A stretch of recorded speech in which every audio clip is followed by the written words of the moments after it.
यंदा 19 मार्च 2026 रोजी गुढीपाडवा आहे आणि त्या दिवसापासूनच चैत्र नवरात्र सुरू होत आहे। तिलाच राम नवरात्र असेही म्हणतात, कारण या कालावधीत प्रभू श्री रामचंद्रांनी दुष्ट रावणाचा वध करून सीतामाई आणि लक्ष्मणासह 14 वर्षांचा वनवास संपून अयोध्येत आगमन केले होते।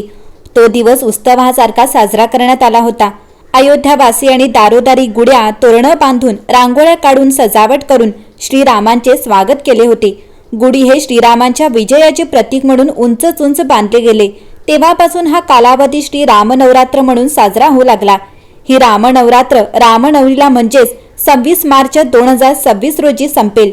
यंदाही आपण श्रीराम नवरात्र साजरी करणार आहोत। मंडळी, या रामनवरात्र निमित्त रोज एकदा ठराविक ठिकाणी ठराविक वेळी म्हटल्याने रामरक्षा सिद्ध होते किंवा गुढीपाडवा ते रामनवमी या काळात दररोज 13 वेळा रामरक्षा म्हटल्याने ती सिद्ध होते।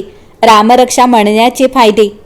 रामरक्षाचे इतर फायदे काय आहेत तर अशुभ शक्तीपासून बचाव करते, राहुकेतू महादशेच्या त्रासातून मुक्ती मिळते, कर्जमुक्ती व कर्ज वसुलीसाठी फायदेशीर ठरते।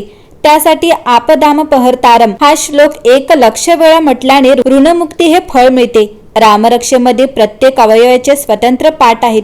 त्या पाठाचे सतत पठन केल्याने त्याचे स्वतंत्र फलित मिळते। उदाहरणार्थ कौसल्यालो दृशो पातु हा श्लोक सतत म्हटल्याने डोळ्यांचे विकार बरे होतात इत्यादी। मंडळी, रामरक्षा आपणास जमेल तेव्हा वर्षभरातील कोणत्याही पौर्णिमेपासून पठन करण्यास सुरुवात करणे लाभदायक ठरते।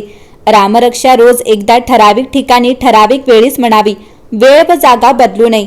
तसेच त्या आजारपणात अनुकूल श्लोक पठन केल्यास आजारपणातूनही मुक्ती मिळते। या श्लोकपठनाचे 15,000 पाठ जप करणे। जपाच्या बरोबरीने आजारी व्यक्तीच्या नावाने अभिमंत्रित केलेले श्री रामरक्षा सिद्ध यंत्र सतत जवळ ठेवावे, म्हणजे त्वरित आजारपणातून मुक्तता होते।